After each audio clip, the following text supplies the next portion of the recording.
So now, if we have the perimeter,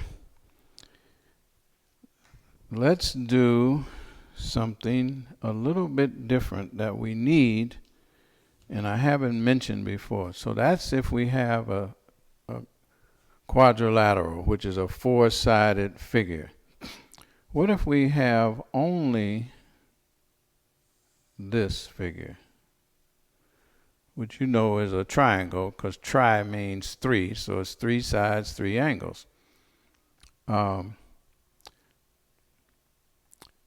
going to make this a little bit different to show you something. We have a triangle, but let's say we had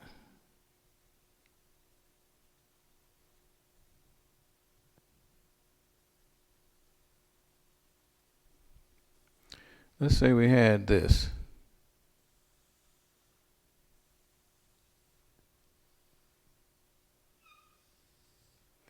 I'm hoping you can see. Trying to make this darker for you.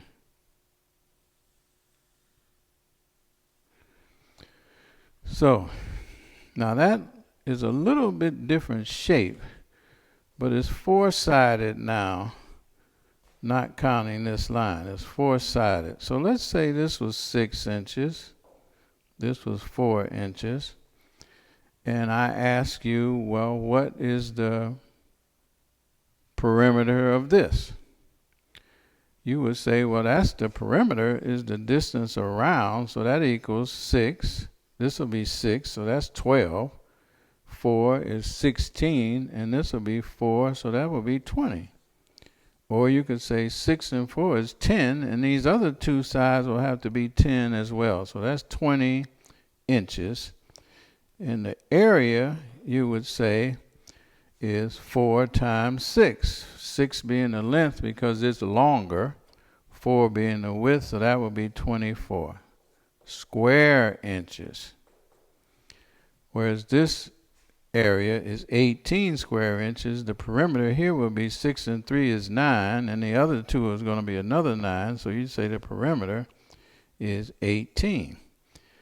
Now, because you know that 3 is going to be 3 on this side too, otherwise it won't be a square or a rectangle unless this side is the same as that and this side is the same as this. So you could add the two sides and double them or multiply by 2, or you could add them together. 6 and 3 is 9, and then 6 and 3 is 9, and then 9 plus 9 is 18. So you could do it either way. This would be 18 inches. So I drew this one like this to see if you can notice that this triangle and this triangle, if we call them triangle 1 and triangle 2,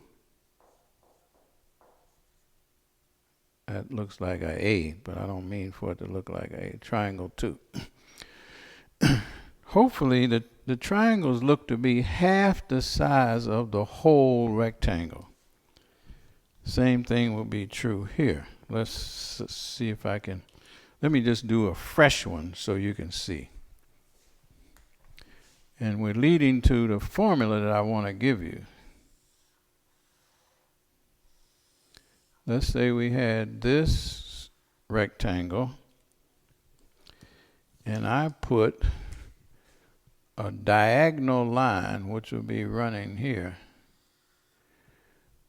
Now I'm hoping that you can see that this space up here looks to be half as much as the whole thing. If that's something that you can see, that triangle with the squiggly line inside is half the area of the full square. So the area of the full thing is all this space, and the area of the triangle is just the blue squiggly line. So I'm saying that only to get to this point, that the area formula for a rectangle, that's equals length times width. That's what we did here. That's what I was showing you here, even though that's not a perfect square rectangular shape. And the same thing applies here. So now, if you can see for yourself what I'm trying to show, you can see that the area of a triangle instead of a rectangle equals length times width divided by 2. Because the area of a triangle is half the size of a rectangle. So we'll take the length and the width and divide by 2, and that gives us the area of a triangle. So we say area, I'm just writing it again so you can hopefully see it. Area of a triangle, meaning 3, angle, is A equals 1/2. Now, since we talk about a triangle, we don't talk about length and width actually in mathematical terms. We change we say base times height. So it's still the same idea as the length and the width, but when I show it to you differently, you'll make sense out of it.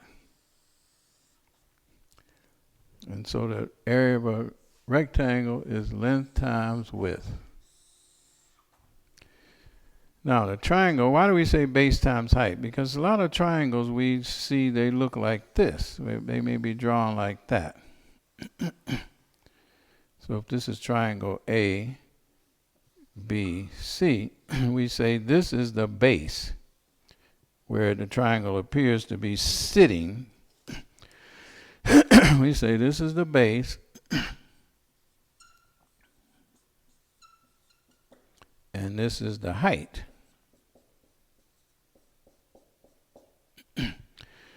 We'll talk about this third side later.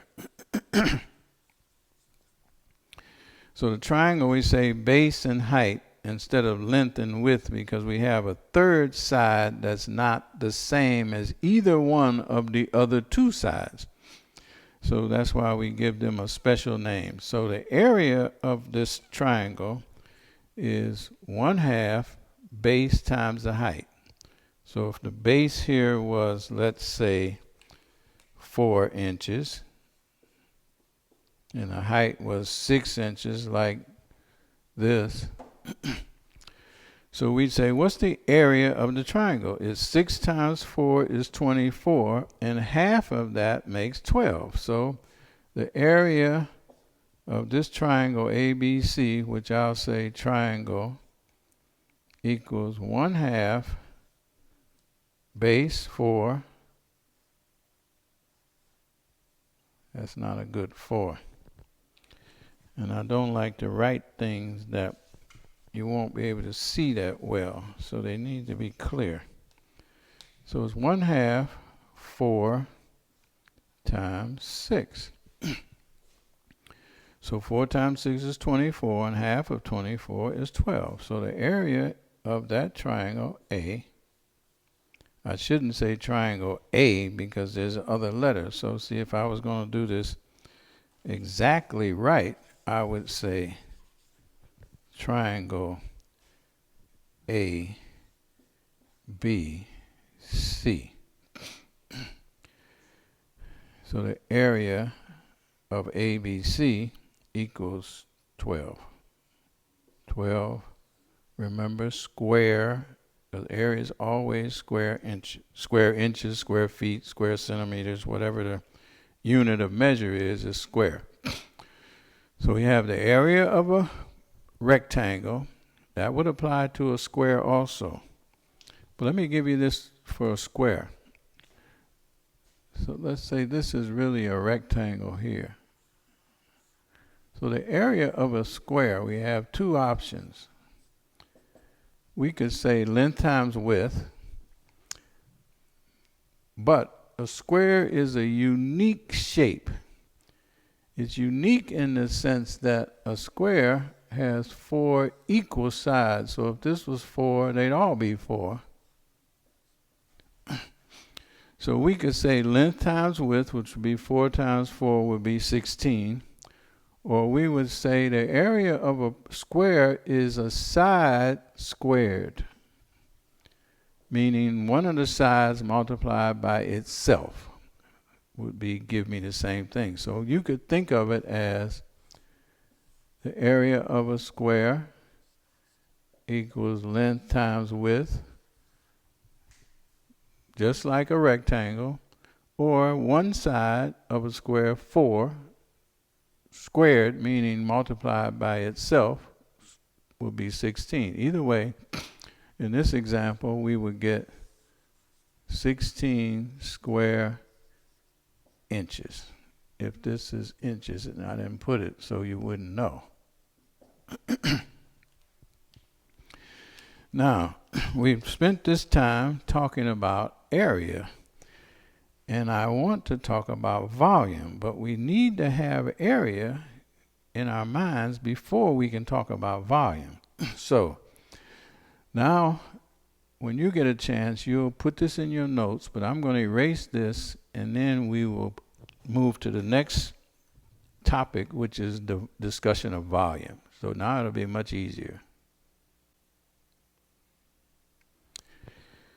Okay, as you can see, we've got the board cleaned off, and now we want to go to volume.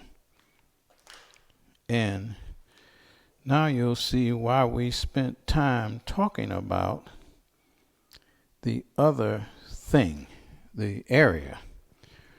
Because let's say now we want to talk about volume, and let's say we're going to do this. I'm going to draw this and say we're going to draw this. Then we're going to connect this.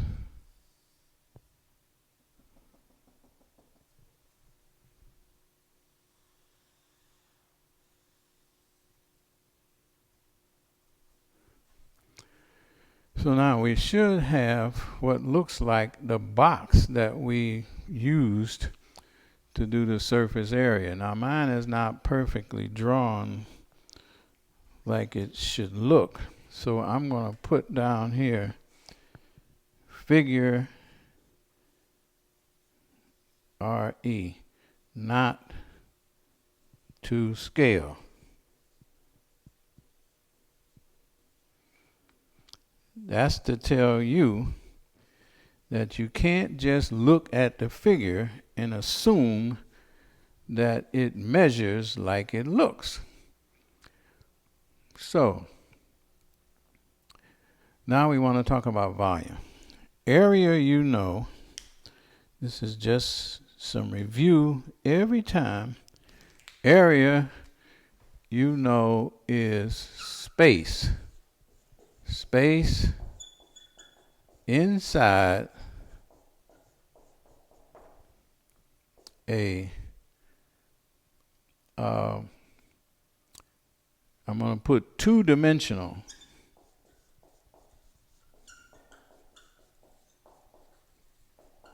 shape. Because when we have a rectangle, for example, we have length and width. That's 2 dimensions. So the area is the space inside a 2-dimensional figure. Even if it was a triangle, still we have base and height, but it's 2 dimensions. So the area is the space inside a 2-dimensional shape. Volume means, as you hopefully you can see it here, volume is an indication of how much could go inside of a 3-dimensional shape. So if we wanted to put something inside this box, books, papers, rocks, sand, water, the volume is how much can go inside That's what volume means. And volume is based on not two dimensions like this, but I will give you an example of when you've been to the movies before, and maybe your favorite picture that is really popular right now, but you want to see it in something that you need special glasses to put on.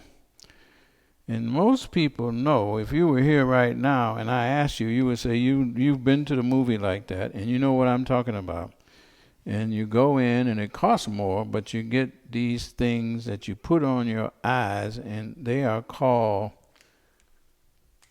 3D glasses. And that 3D means 3 dimension, because 3 dimensions includes, if I go right here, 3 dimension includes length, width, and this thing we call depth. It makes it look like it's going away, so it's depth. Or its thickness.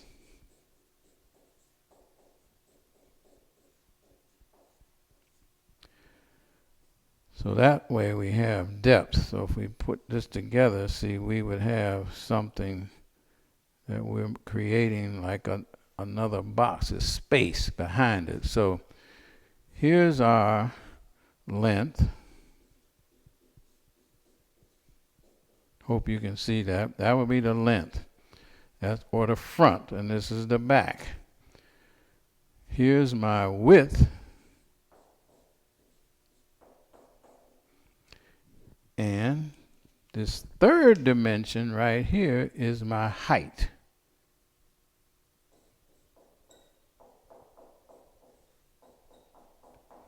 So I have length, width, and height. Or I have length, thickness, and height. So now if you could see this well, I wish I had drawn it much better. But you should see that, assuming that this wasn't open, I've drawn it like it's open so you can put something down in there. But if this was a solid top, this will be one side, the bottom will be another side. This thing will be the front, and this would be the back, and one side will be here and one side will be there. So we have 6 sides. You have a bottom, a top, left side, right side, front, and back. So if you needed to find the surface area, in order to do that, see, you'd have to add up the bottom, which this is part of the bottom. This side would be number 2. This side would be number 3. The front, which I'm looking at like a TV screen, will be number 4. The back will be number 5, and the top will be number 6. But the study island and the problems look much, much better than this. But to what we're talking about, volume is easily found in a way. Volume equals length times width times height. And it's always measured in cubic, C-U-B-I-C measures. Cubic because we have a third dimension. So if we're trying to get the area of a 2-dimensional shape, it's measured as square, because that's 2 dimensions. Cubic is 3 dimensions. So if I said to you, well, we're going to make the width of this container 5 inches, the length will be 7 inches, and the height will be 8 inches. So if I said to you, well, what is the volume? How much could we put in there? because I want to order sand, let's say, and fill this up with sand. Or fill it halfway, which means I only need to go 4 inches if I want to fill it halfway. So I want to go to Walmart, I want to get some sand and put in the bottom. I'm going to make a fish tank, and the sand is only going to come up to, let's say, 3 inches. The sand is going to come 3 inches, and then I'm going to fill the rest with water. So I say, well, I don't need that much. So how much do I need if I go to Walmart? So I need, the sand is going to have to fill a space that's 7 inches, 5 inches, and 3 inches. So it's going to have to fill a space that's 7 inches long, 5 inches wide, and 3 inches high. So the volume is going to be 7 times 5 is 35. So I'll do that part first, 35. And then I'll multiply 35 times 3. So I'll say, well, 35 times 3. 3 times 5 is 15, carry 1. 3 times 3 is 9, and 1 is 10. So I have my volume will now be 105 cubic inches. So that will allow me to take my sand. I want to try to show you what it would look like. My sand would then cover this space.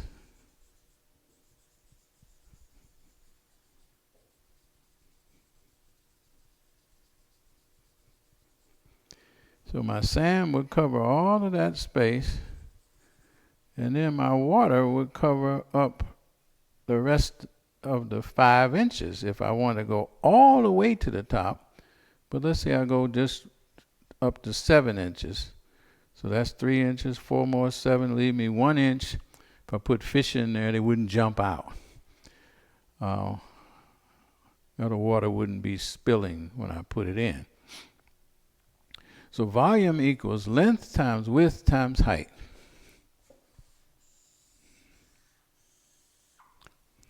Now, there's another way to explain volume, which I probably need to clean this off and do a little bit better diagram. Let me do that because I want it to be right and not confusing. So length times width times height. Area of a rectangle is length times width. Area of a square is 1/2 length times width. So you got these 3 formulas. 2 are for area, 1's for volume, and we're going to talk about something else for volume right now that is a different way I'd like you to think about it because it will be helpful to you as we move ahead. So I'm going to stop right here and then clean this off.